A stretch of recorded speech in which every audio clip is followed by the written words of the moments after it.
Coming up on today's wrestling news, more WWE superstars weigh in on the Vince McMahon allegations. Seth Rollins echoes an AEW star's comments on CM Punk. We've got an injury update on a top star following WWE Elimination Chamber. And news on a big TNA talent meeting over the weekend. I'm Adam Wilborn. I'm Michael Hamflett. And this is the news. It is, and is often the case, we kind of have to start with the biggest story in wrestling, and it's likely to be going forward. It's Vince McMahon and WWE sex trafficking lawsuit, and a lot of the things coming off the back of that.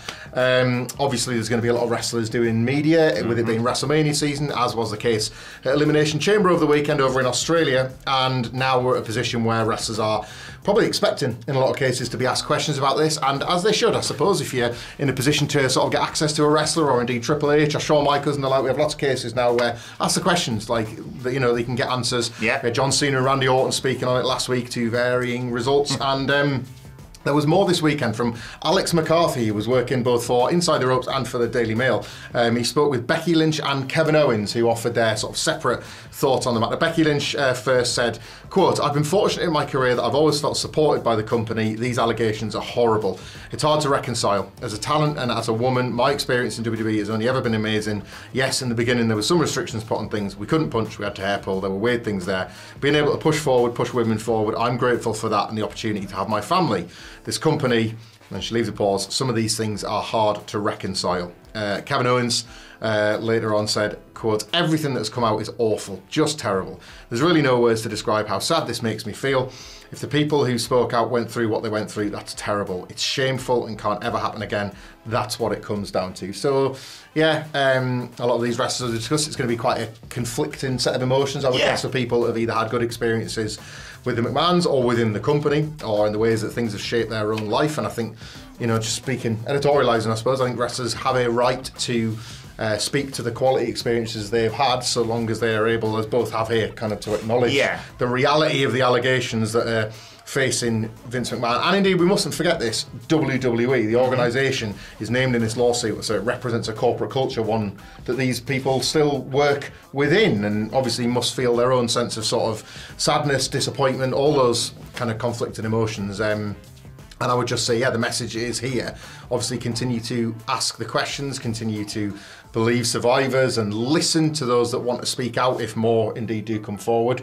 As usual, all of our reporting on this will feature links below in the description to this video to various causes and charities where you can get help if you feel needed or you feel like you've been affected by anything we're talking about here. And it might not go on today, but the donate to Rain button, as has appeared on all of our coverage of this story, will appear on this video too. You can donate directly to Rain. They do fantastic work, and the running total will be on this video at some point. Yeah, I mean, not really a lot I can say to comment on this. I thought they handled it really well. To a certain extent, I understand that wrestlers, will be conflicted. They've been in the company and they've worked with Vince for many a year. Having said that, I think these two have handled it the right way in terms of you can't just say, well, I had a good experience in WWE, so we'll just dismiss everything else, or act like, well, if Vince was nice to me, he couldn't possibly have done some of the heinous acts he's been getting accused of. John Cena's example wasn't the right one to set, potentially, so maybe we'll see some different ways, I guess, some wrestlers trying to navigate this. You know, they're put on the spot ultimately very literally in the spotlight, whilst not necessarily the ones under the gun. Yeah, exactly. As Hamflett said there, please do go and support the charities like Rain for people who've suffered from this. And as we always say, most importantly, believe survivors. Right, let's move over and talk about wrestling storylines now. Seth Rollins giving his thoughts on CM Punk and echoing a former stablemate of his, now one of the biggest people in AEW. Seth Rollins sat down with Wrestle Radio Australia to talk about CM Punk and, echoed John Moxley by saying, I mean, I don't want to say I told you so, but me and a lot of other people told you so. What's the line? Fragile mind, fragile body, fragile ego. I think somebody that I know said something like that about him, and it rings true. Here's the deal, and I told him this in the ring. If you want to find your way to me in the World Heavyweight Championship, you're going to have to work for it. The deal is he's going to have to work a little harder now. So Seth still reminding us that one day we will get back to him versus CM Punk. Obviously, if you remember, Moxley made those comments in the build to their world title match in AEW when Punk suffered the injury. You had Moxley as the interim champion and all that, and Rocky storyline, whatever that was, and yeah, because they worked Punk's injury as a way for Moxley to use those lines, wasn't it? And then what happened kind of happened, and a bit of a mess. Fiction, reality, and all that. Or it was, it was a bold decision that some people, myself included, wasn't really a huge fan of. Yeah. But it's Seth Rollins always keeping a few irons in the fire, and he's a cheeky little scamp, that boy. Yeah, I think the reason why I thought this mirrored Moxley's comments in such an interesting way was that back then that was within the confines of the story, but you could feel the reality coming out of Moxley. This too is within, obviously there's a fiction here. There's a Seth Rollins CM Punk match down the line that was going to happen at WrestleMania, it now seems, and was sadly lost due to the Punk tricep injury. But it's got to be on the docket, right? Obviously Drew McIntyre feels like first bit of business for Punk upon his return, but the Seth Rollins match is absolutely there on the table. So Rollins may well feel plenty of what he's saying, but he also knows at this point that whatever they say about each other is potentially contributing to a massive, massive bit of business they can do together. And this is the thing with CM Punk, and there have been other examples, but Punk is the most current one. Ultimately, it's a tightrope. If somebody says or does something, everyone can fall off the tightrope, ultimately. But if you walk it, there is a perfection that you can find where reality meets fiction, and you get pro wrestling. Only really like that with CM Punk, isn't it? Particularly right now. And, Drew McIntyre, spoilers everyone, won the Elimination Chamber. He will face Seth Rollins at WrestleMania. And Punk said he's going to be involved in one way or another. We've pitched before having him on commentary for at least the World Heavyweight Championship match. And having both guys saying stuff like this about him would lead to some amazing responses, let's say, from CM Punk. I'm all up for a triple threat featuring Sami Zayn. And Punk's like, hate you, you, Sami Zayn. And all of a sudden a friendship that you wouldn't have expected is the one that is formed out of these two hated enemies. But CM Punk won't be involved in the match itself, but may be involved in commentary. He may also be involved in our live show. Subject to change. It's Always Sunny at WhatCulture goes down on the Sunday of WrestleMania. It's Sunday lunchtime. You'll have plenty of time if you're going to night 2 of WrestleMania, which we are. We're all just going to get a big Uber together. You'll have plenty of time to get over there for that. We're the meat in your WrestleMania sandwich. Tickets are still available for the brilliant Underground Arts in Philly. VIP sold out. General admission still available if you want to come and join us for that and celebrate night 1. Look forward to night 2. Miller's going to be there. # bloody good quizzes. All that good stuff. WhatCulture.com/tickets. So there's also going to be, maybe not there, but at WrestleMania. Who's that? Finn Balor, it would appear. We've got a bit of an update on what appeared to be, if to look at him, quite a nasty little injury suffered at Elimination Chamber. He's in the flipping Judgment Day, and the tag belts are hopefully going to be on the line at WrestleMania. I've got my feelings on who they should face, but we'll save that for podcasts wherever you want to get them. They defeated Pete Dunne and Tyler Bate, the new Cats Republic, at Elimination Chamber. Good match. It was, but Balor might disagree with that because he seemed to be suffering with some terrible thumb pain. There was a lot of blood, and then he was kind of doing that thing. You know when you, us mere mortals, when we just try and shake something off, if we've sort of fallen over, wrestlers try usually a hangnail for me. Yeah, wrestlers, and you were there in person, like Finn Balor, try and shake off things like the head getting caved open, or a thumb potentially being broken live on camera. He is looking in absolute agony trying to hold the belts up. So he's caught doing that, and there was a little bit of concern. Brian Alvarez was the one to come forward following Elimination Chamber and say, quote, "Then we had Finn Balor, who at the end of the match holds up his hand, his thumb is bleeding like crazy. Man, he sold that thing big, and we weren't sure if he'd broken his thumb or cut it open. Apparently, whatever it was, he's all right." Phew. So that was from Alvarez. One can assume that a source has told a source has told a source that at least he's not taking any major time off. He might have his hand in a cast or whatever, or he might need some assistance in the clubhouse. Yes, in the clubhouse. On the worst case scenario, I suppose, would be you'd have to do sort of free bird rule and have Priest and Dominic Mysterio, for example, defend the titles. But that's not really what you want, as much as Dom is absolutely despised, as we saw on Saturday. You want the best two in the Judgment Day in the match at WrestleMania for the tag titles, one would assume. And a little bit of concern. I wasn't sure if he'd dislocated his thumb and then had to pop it back in, or it was just the cut, or it was broken, or what, or it was just the after effects of having a match with Pete Dunne, for example. That's it, right? Play up to it. If Finn Balor wants to do a thumbs up on Raw and can't, Pete Dunne should claim that and then go for Pretty Deadly's thumbs or something like that on SmackDown.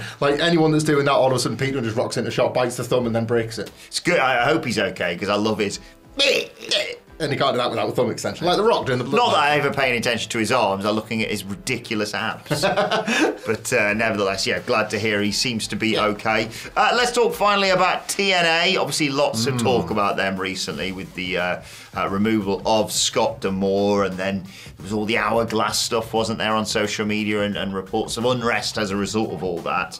Apparently, there was a big meeting with the promotion's new bosses over the weekend, though, and the report seems to suggest that there's clearly disappointment, obviously, with Scott D'Amore's departure, but thankfully nobody in TNA right now is just going to give up on the hard work they've done to put TNA in such a good place, because it was in a hell of a place to start the year. It just seemed to have kind of screwed up their plans a little bit. TNA did, isn't it? Yeah. One big name wrestler, according to this report, was originally looking to leave in the midst of this recent news, but they've now decided to ride it out after the weekend's TV tapings and the aforementioned meeting.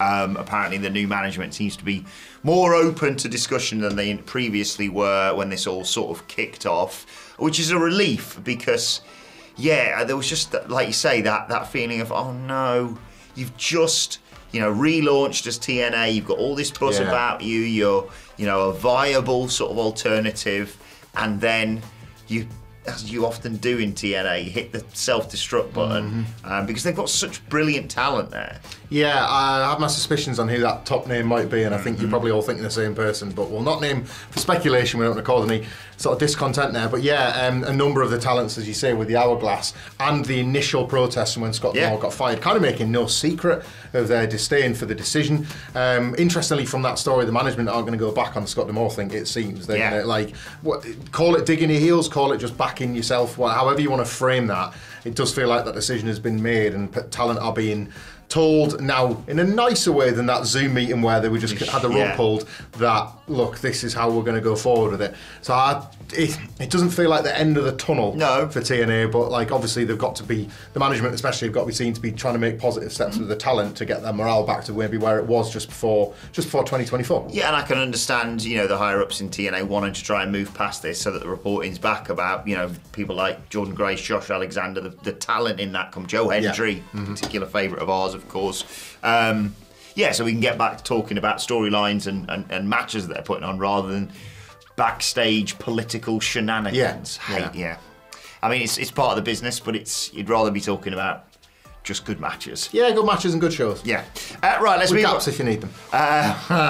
More on that later. We'll be talking about the Elimination Chamber on our live review on YouTube, WhatCulture Wrestling podcast on YouTube, and WhatCulture Wrestling wherever you get your podcast from, of course. Let's move over to your Twitter questions now, though, on X, of course. Lord Shaper starts us off. Thank you, my lord.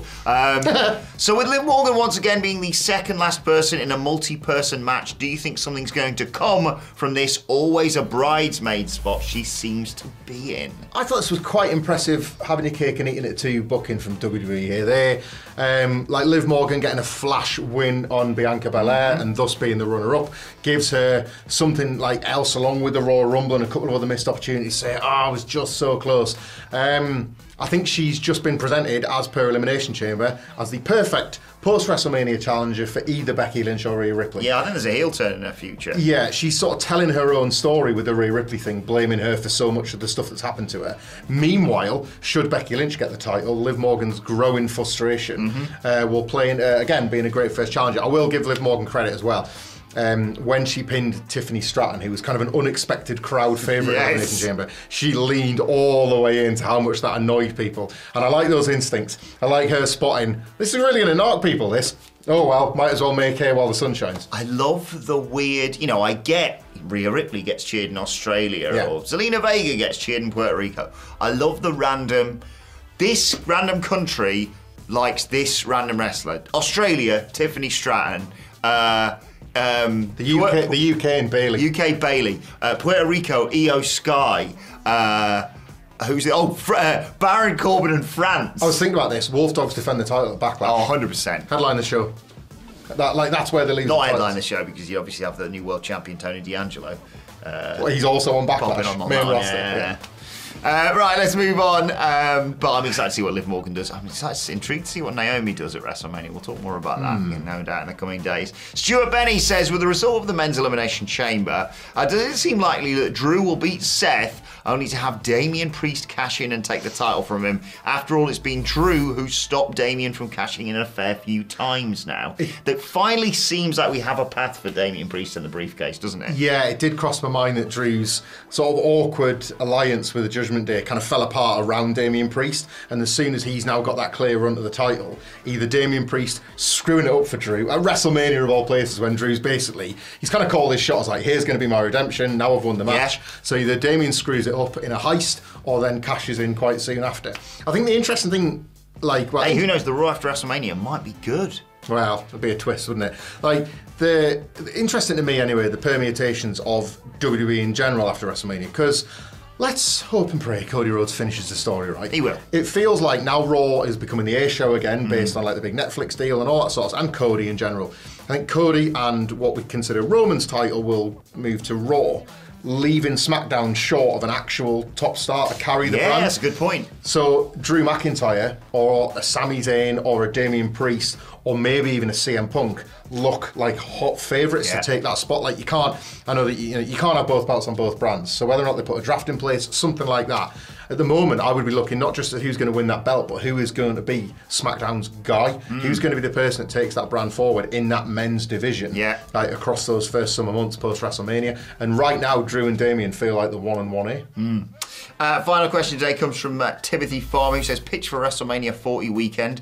A Hall of Fame announcement for John Cena, where he announces his retirement match against his greatest rival, Randy Orton. They've never had a one-on-one match at the Showcase of the Immortals. I would happily see them in a 60-second Iron Man match. Like just FUs, RKOs, just bang, bang, bang, bang, bang. That spot of the Rumble. Oh, me and you. WrestleMania. And the crowd like, nah. No. I think, long term, I would happily have one more John Cena Randy Orton match for old time's sake.